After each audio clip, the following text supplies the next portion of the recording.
My name is Daniel Wright, and for a long time I believed loyalty could hold a marriage together. Do you remember this place? I asked Olivia as we sat across from each other at the small restaurant near our old apartment. She glanced up from her phone. Of course. Why? This is where we planned everything, I said. You said one day you'd run your own company. She smiled, distracted. And I did. I know, I said softly. I was there. Olivia Wright was my wife, a CEO admired by everyone who met her. I used to admire her the same way, with open pride and no fear. When she worked late nights, I made coffee. When she doubted herself, I reminded her who she was. You don't need me hovering, she once said, tightening her blazer. I've got this now. I know you do, I replied. I just want to support you. She kissed my cheek back then. That's why I married you, Daniel. Those words stayed with me longer than they should have. When we were younger, success was just a dream we shared on the couch. If I ever make it, she told me, laughing, I won't change. I'll hold you to that, I said. She squeezed my hand. Promise? Years passed and I kept my promise. I adjusted my life around hers. When my promotion conflicted with her schedule, I declined it. You sure? She asked one night. This is big for you. I can wait, I said. Your moment matters more. She nodded, relief flashing in her eyes. You're amazing. I believed her.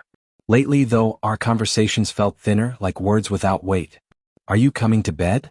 I asked one night. Not yet, she said, still typing. You go ahead. You said that yesterday.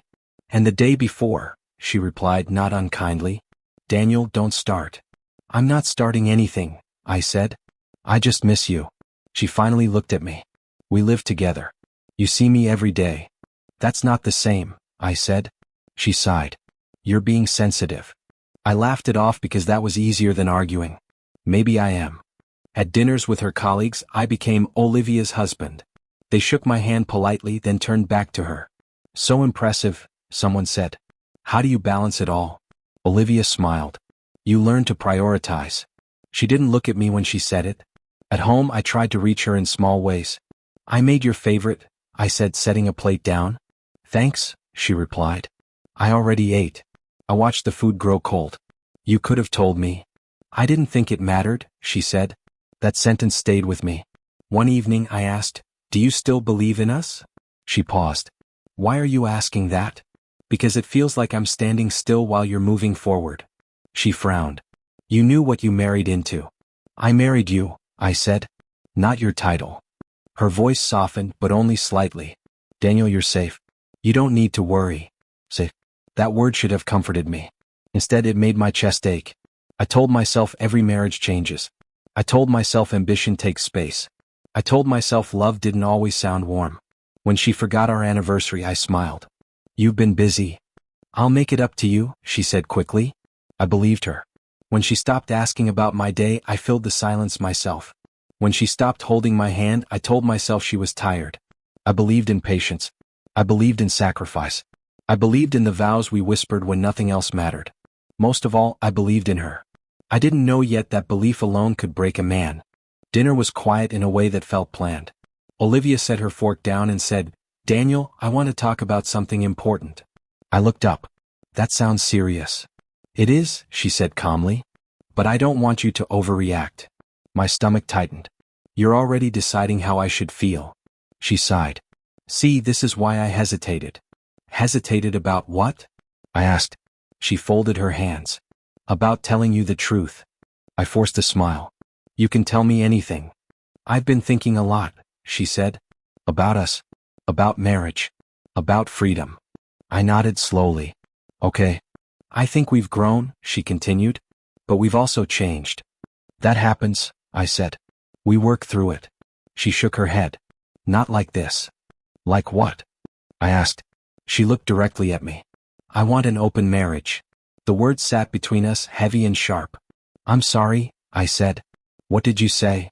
An open marriage, she repeated. Emotionally committed, but not restricted. I laughed once, short and dry. You're joking. I'm not, she said. Daniel, listen to me. My hands started shaking. I pressed them under the table. Where is this coming from? From honesty, she replied. From growth. Growth for who? I asked. For both of us, she said quickly. This doesn't mean I don't love you.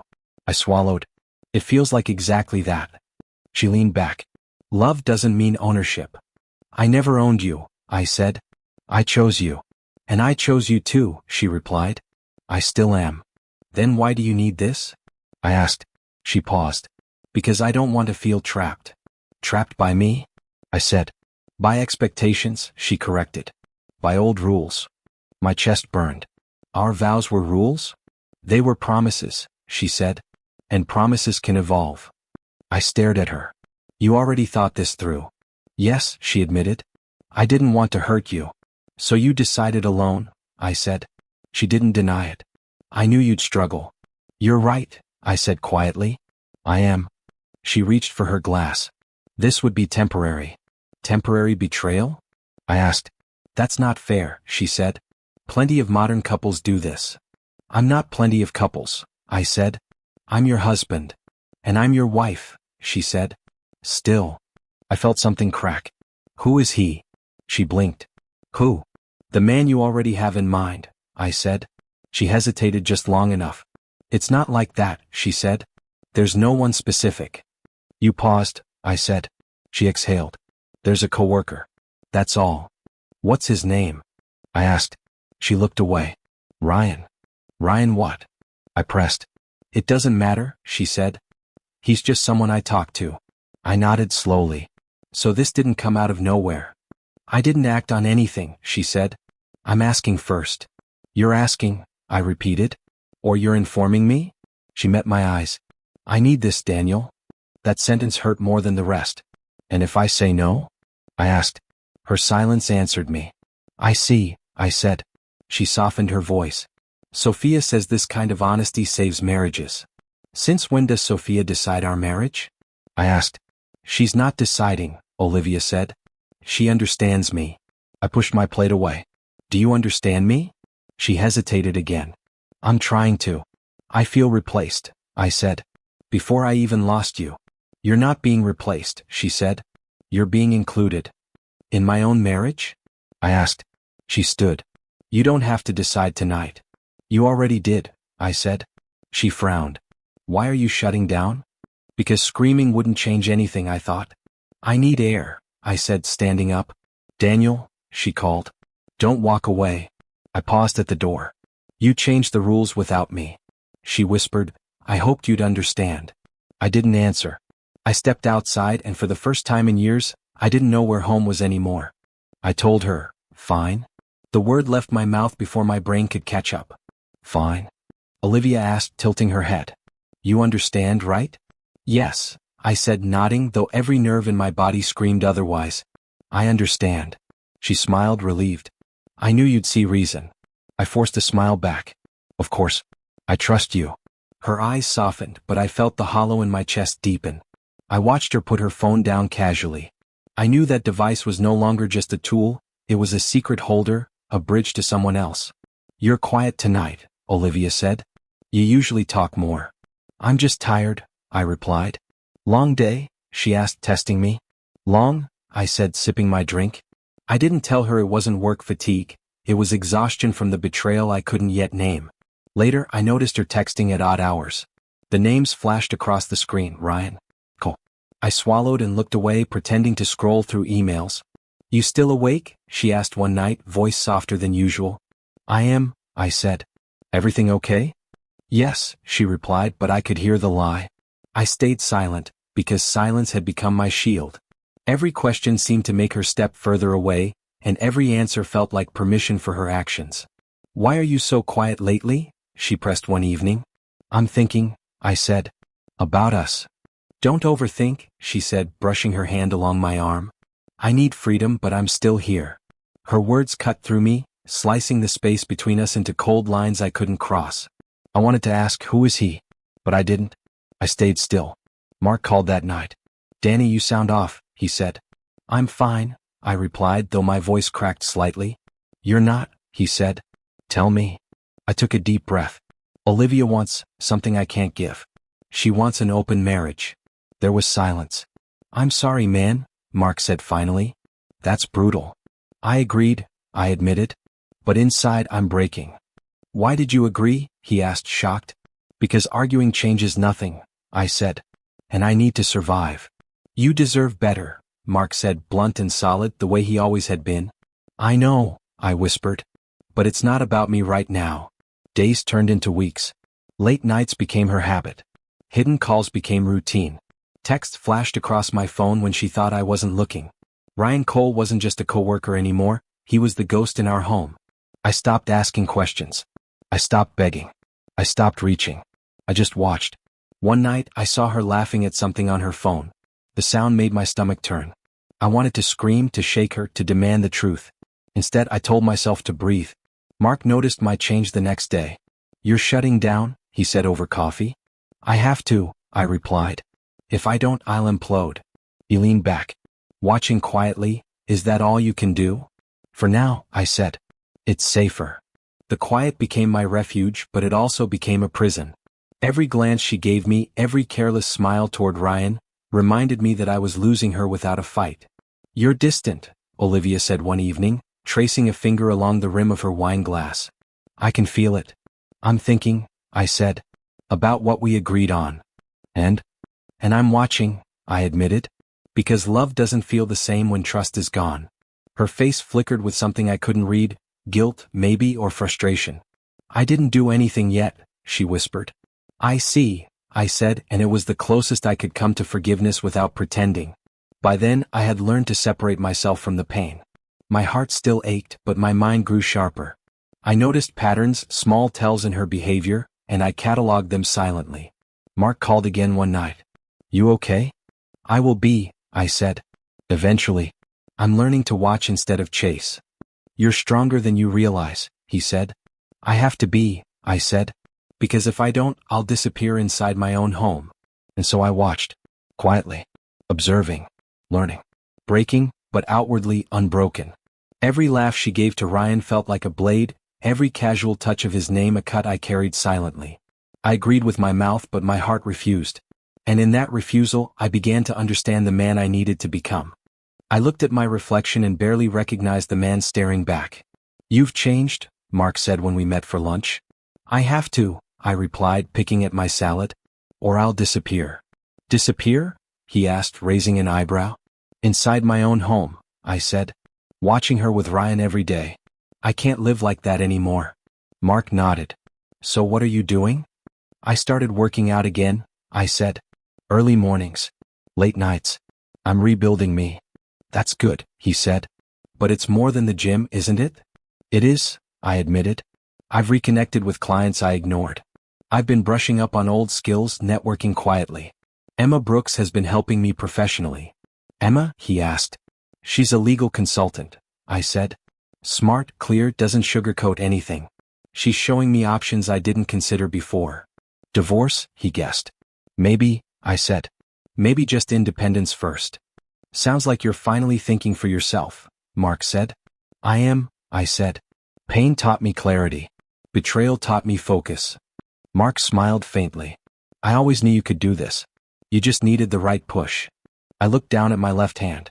My wedding ring gleamed under the light, mocking me. Slowly, carefully, I twisted it off. It felt heavier than ever. You okay? Mark asked, noticing the pause. I will be, I said. It's just symbolic. Good, he said. Keep going. Every morning, I woke earlier than Olivia. I ran through the city streets, sweat dripping, lungs burning. My body reminded me I was alive. My mind reminded me I had a choice. I sat in my office later, drafting emails I had delayed for years. Emma guided me. You don't need permission from anyone to move forward, she said. I nodded. I just need to believe it myself. Then do it, she said. I did. Quietly. Alone. No confrontation, no drama. Just action. At home, Olivia noticed the change. You're quieter, she said one night. I'm focused, I said. Focused on what? She asked. On me, I replied. Her expression faltered, but she said nothing. I remembered my father, Thomas Wright, and his words, respect yourself first or no one will. I thought about him often.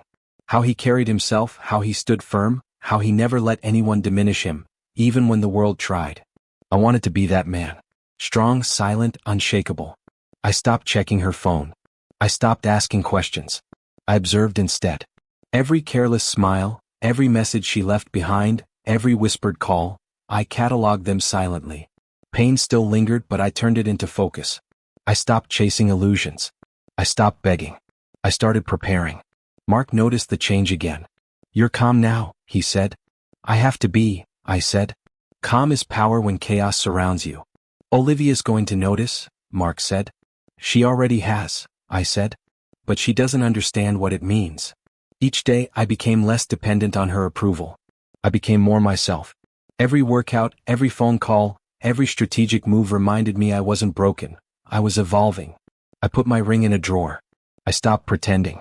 And in that silence, in that quiet rebuilding, I finally recognized the man I was meant to be. No confrontations. No arguments. Just growth. Just preparation. Just me. The man I became in silence. Olivia walked in that morning smiling like nothing had changed. "Good morning, Daniel," she said, tossing her hair over her shoulder. "Morning," I replied, not looking up from my coffee. "You seem distant," she said, leaning against the counter. "Is something wrong?" "Nothing," I said and meant it. She frowned slightly. "You're hiding something." "I'm focused," I said. "On work." She tilted her head. "Work? Or something else?" "Work," I repeated firmly. She studied me for a moment. "You're different. I like it, but you're distant." "I needed space," I said. "Space to think." She smiled, but it didn't reach her eyes. "I can give you space, Daniel. You don't have to be cold." "I'm not cold," I said. "I'm clear." Later that day I met with Emma Brooks. "Daniel," she said, sliding a folder across the table. "I've gone over your options for separation and asset protection." "I need clarity," I said. "I can't be blind to what's coming." "Good," she said. "Because you need a plan. Not just for divorce, but for independence." "I want to secure my finances first," I said. "I've been too trusting." Emma nodded. "Smart. We'll set up accounts, investments, and contracts. Everything discreet." "Discreet is key," I said. "I don't want confrontation, just preparation." "Exactly," she said. "You control this." "Not her, not anyone." At home, Olivia noticed the change immediately. "You've been busy," she said. "More than usual." "I have," I said. "Important matters." "You're hiding something," she said, narrowing her eyes. "Don't play games." "I'm not," I said. "I'm just being responsible." She laughed lightly. "Responsible or distant?" "Both," I said. Her smile faltered. "You're pulling away." "I'm learning boundaries," I said. "Boundaries?" she repeated. "You've never done that before." "Things change," I said. "People change." She stepped closer. "Does this mean you're upset with me?" "I'm not upset," I said. "I'm aware." "Aware?" she asked, confused. "I'm aware of reality," I said. "Of choices." She froze. "Are you planning something?" "I am," I admitted calmly. "For myself." Her eyes widened. "For yourself?" "Not for us." "For me," I said. "I can't rely on what you give. I need to secure my life." She laughed nervously. "You always worry too much." "This isn't worry," I said. "This is action." "You're being distant," she said, voice rising. "Why can't you just trust me?" "I did trust you," I said softly. "I trusted until I realized I had nothing." "You think I'm going to hurt you?" she asked. "I don't think," I said. "I act." Her hands trembled slightly. "You're changing." "I am," I said. "And I'm done reacting to your games." Later, Emma called. "Everything is ready," she said. "Accounts, contracts, separation plans. You control your future now." "Good," I said. "I need control. Nothing else matters." "You're calm," she said. "I had to be," I said. "Calm is strength. Calm is power." At dinner, Olivia tried to pull me back in. "Why are you so quiet?" she asked. "You used to fight with me. You'd argue. Now you just watch." "I don't argue anymore," I said. "I observe. I prepare." She frowned. "That's cold." "I'm not cold," I said. "I'm aware." "Aware of what?" "Of myself," I said. "Of the life I deserve." Her voice faltered. "You don't need to do this." "I do," I said. "Because for the first time I choose me." She stepped closer. "You're leaving me?" "I'm not leaving you yet," I said. "I'm securing me first. Everything else follows." Her face shifted from confusion to frustration. You've changed, she whispered. Yes, I said softly. And for the first time I'm unshakable. I didn't react to her pleas, her smiles, or her subtle manipulations. I simply nodded, drank my water, and watched the room. Olivia's freedom didn't scare me anymore. My plan, my exit, my control, those gave me peace. And that night I felt something I hadn't in years, calm. I heard her before I saw her. The click of the door, the hesitant footsteps. Daniel? Olivia called softly. I looked up from my laptop. Yes. She took a deep breath. Can we talk? I nodded slowly. We can. I've been thinking, she began, voice trembling. Maybe I made a mistake. I stayed silent. You know, she continued, stepping closer, about the open marriage. Maybe it wasn't right. I looked at her calmly. Olivia, I know. You do? She asked, eyes wide. Yes, I said. I've always known. She fidgeted with her fingers. I thought I could have both. You and someone else. And? I asked. Her shoulders slumped. And I can't do it anymore. I want it to stop. I kept my voice even. So, you want to come back? I don't know how to fix this, she whispered. I'm done, I said. Her eyes filled with panic. Done? What do you mean? I mean I'm done playing along, I said. I'm done pretending this is okay. She stepped closer, desperation in her voice. Daniel, please. I love you. I'll stop. I'll change. I shook my head slowly. Love isn't enough anymore. Not after everything. You're breaking my heart, she said, tears forming. Please don't leave me. I'm not leaving, I said calmly. I'm closing the door. Permanently. Her mouth opened, but no words came. I've prepared, I continued, reaching into my briefcase. I don't want drama. I don't want fights. Here are the papers. She looked down at the divorce papers I placed on the table. Her hands trembled. Daniel, you can't be serious. I am, I said quietly. This isn't anger. It's clarity. Tears rolled down her cheeks. I never meant to hurt you.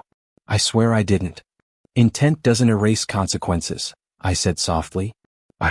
I can't believe this, she whispered. I can't lose you. You already lost me, I said. Not because of what I did, but because of what I let happen. I let you betray the trust one gave freely. Her knees bent slightly and she sank onto the couch. Please, Daniel, please. I'll do anything. I don't want anything from you, I said. I want peace. My peace. She buried her face in her hands. I thought you'd understand. I did understand, I said. I understood too well. And I understood that I can't stay in a home that feels like a prison. I'll change, she cried. I swear I will. Don't do this. I knelt down slowly, keeping my voice gentle. Olivia, I have changed. I've rebuilt myself. I've learned my worth. And in learning that, I realized I cannot go back. Her sobs shook her body. But, we were supposed to be together. We promised. Promises are only valuable when honored, I said. I honored mine. You did not. Her eyes lifted, red and desperate. So this is it? This is it, I said. My door is closed forever. Not because of hate, but because of clarity. Because I chose myself. She shook her head violently. Daniel, no. I wish it were different, I said. I wish it could be like before. But it isn't. I'll fix it, she said, voice breaking. I'll make it right. You can't fix what's broken, I said softly. Not this time. Her tears fell faster. She tried to speak, but only sobs came. I stood and stepped toward the door. This is the peace I've been waiting for. Come. Control. Silence. She reached for me. Daniel, don't go. I stopped, looked back and said quietly, I'm not going. I'm leaving the past behind. And you cannot follow. Her hands dropped. Her body sagged. She understood, finally, the permanence of my choice. I turned the knob, walked out, and closed the door behind me. For the first time in years, I felt light. Not anger. Not pain. Not betrayal. And that's when I realized the meaning of the title. The door wasn't just wood and hinges. It was the line I drew. My boundary. My power. Forever closed. Olivia's freedom didn't scare me anymore. Her regret didn't reach me. I had found my calm. My clarity. My life. The door clicked shut behind me. And for the first time it felt like mine. I saw it all unfold from a distance. I didn't intervene. I didn't answer her calls. I watched. Daniel? Her voice trembled over the phone again. I let it ring. Another call. Another voicemail. I didn't pick up.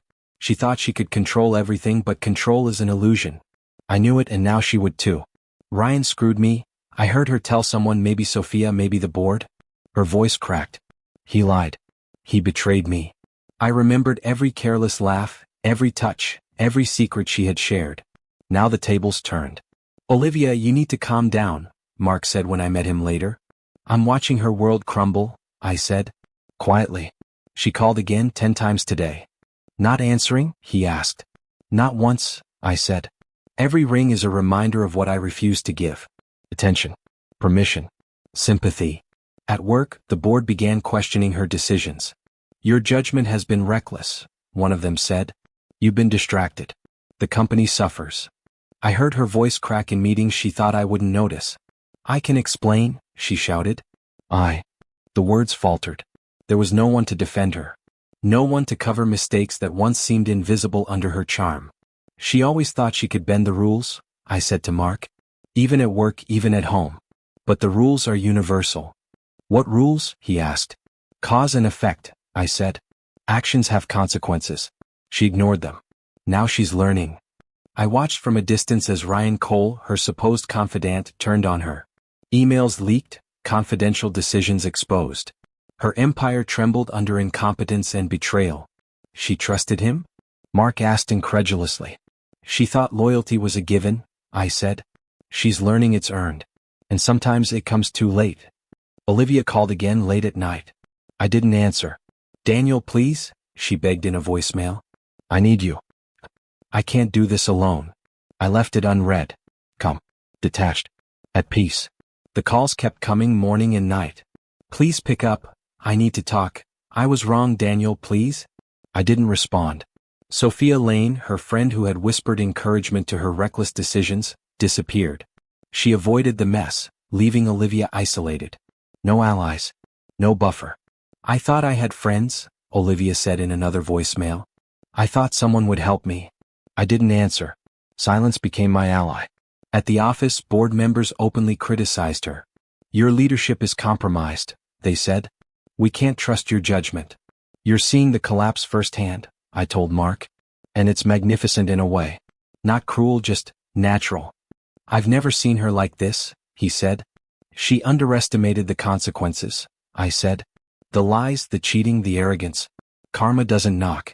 Sometimes it collapses. More calls. More texts. Daniel, I'll fix this. I swear. Just answer me once. I ignored them all. I sipped my coffee and watched the emails from the board trickle in. Complaints, warnings, meetings scheduled without her consent. Every failure, every misstep amplified. Do you feel satisfaction? Mark asked. Not satisfaction, I said. I feel peace. Justice doesn't need celebration. It just exists. She left voicemails pleading, crying, bargaining. Daniel, I can make it right, she begged. I didn't respond. I had no desire to. She had assumed I would react to every whisper, every tear, every plea. She had assumed I would run back, forgive, restore. I didn't. Her empire started unraveling in public. Ryan exposed deals she had ignored. Board members questioned every decision she made. Emails leaked. Contracts collapsed. And every time I heard her voice over the phone. Daniel, please? I left it unanswered. I walked past her office window one afternoon. She was standing alone, papers scattered around her, face pale, hands trembling. The power she once wielded was gone. She looked up as if searching for me, calling me silently. I didn't go in. I didn't answer. I walked away. Quiet. Calm. Free. She had believed she could bend the world, bend loyalty, bend me. The world didn't bend. The collapse was total. And I had nothing to do with it but observe. Calls, texts, voicemails, ignored. Emails, meetings, betrayals, witnessed. I was a spectator. And for the first time, the quiet gave me strength. I didn't feel glee, didn't feel revenge. I felt something pure. Because karma doesn't knock politely. Sometimes it just collapses. And now I watched it happen. The knock at my door was soft, hesitant. Daniel, can we talk? Olivia's voice trembled. I didn't answer immediately. I stayed seated, calm. I know it's late, but please, she said. I need to say something. I sighed and stood. Fine. Come in. She entered cautiously, eyes red, face pale. I'm sorry. I've heard that before, I said quietly. This time I mean it, she said, stepping closer. I never realized. I didn't respect you like I should. Olivia, I interrupted, keeping my voice gentle. You're too late. Her shoulders dropped. Too late? I changed my mind, Daniel. I don't want the open marriage. I want you. I shook my head slowly. It's not about wanting. It's about respect. Love without respect dies quietly. You gave me none when I needed it most. I see that now, she whispered. I should have listened. I should have been better. I stayed silent, I said. I stayed calm. I rebuilt myself while you believed I'd always be here waiting. That was my mistake, thinking love alone would hold us. She blinked, tears falling. I can't fix it, can I? No, I said. You can't. And I don't want to. I don't hate you. I just understand finally what this means. Her voice shook. Daniel, please. Can't we try? I've realized my mistakes, my selfishness. I'll never betray you again. I know, I said. But knowing doesn't undo what happened. You assumed, you betrayed, you lied. I forgave quietly, but I did not forget. Forgiveness doesn't mean returning to the same place. I was blind, she said. I took you for granted. I didn't see your heart, your patience, your everything. I was the man who stayed, I said. The man you couldn't replace. But staying doesn't mean you get another chance automatically. It means I survived. And surviving means I have to walk away now. Walk away, she whispered, voice breaking. I love you, Daniel. I always have. Can't we start over? I shook my head. Love without respect is a ghost, Olivia. It lingers quietly, unseen, unappreciated. And I refuse to become a ghost in my own life. Her hands trembled as she reached for me. Please don't do this. I'm not punishing you, I said. I'm freeing myself. And I hope someday you understand the weight of what respect truly means. She sank onto the couch, covering her face with her hands. I should have cherished you. I see it now. I was selfish, foolish. I saw it too late, I said softly. I hoped you'd see it sooner. But hope alone cannot rebuild a life destroyed by neglect and betrayal. I never wanted this, she whispered. I never wanted to lose you. You did, I said. Not because I left, but because you never truly valued what you had. I'm not angry. I'm not bitter.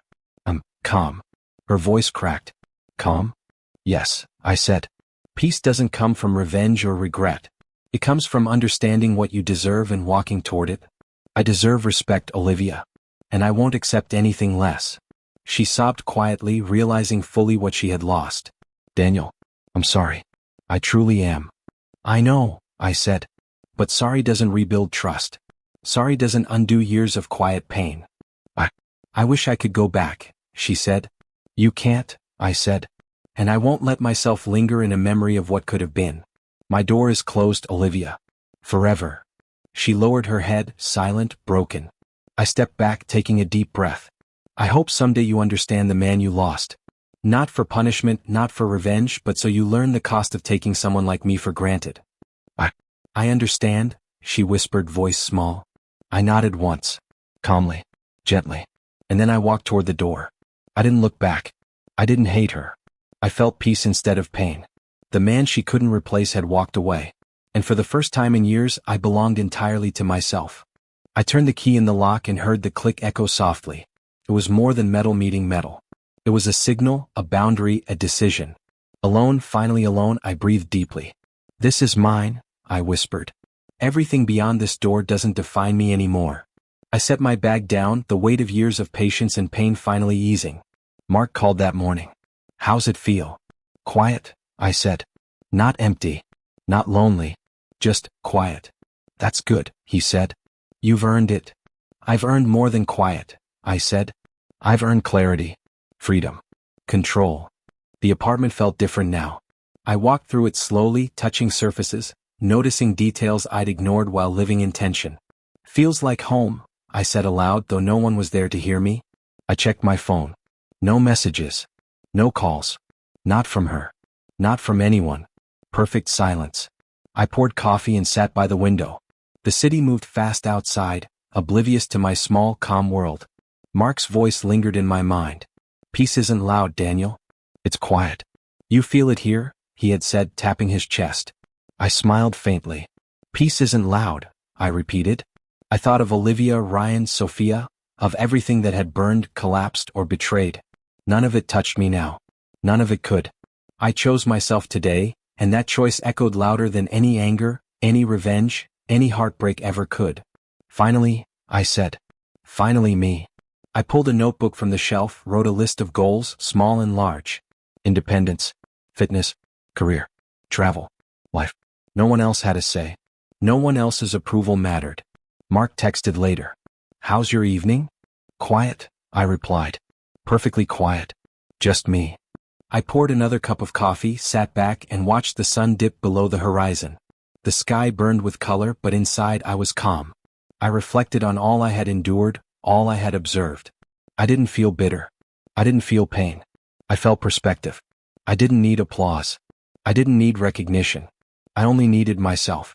I locked the door again just to hear it one last time, the click of completion, the sound of boundaries secured. No one can reach me here, I said aloud. Not her, not him, not the past. I leaned back, eyes closing, chest rising and falling with deliberate calm. I was alone. I was free. I was whole. And for the first time, I didn't have to hope anyone would see it. I had chosen me. And that was enough.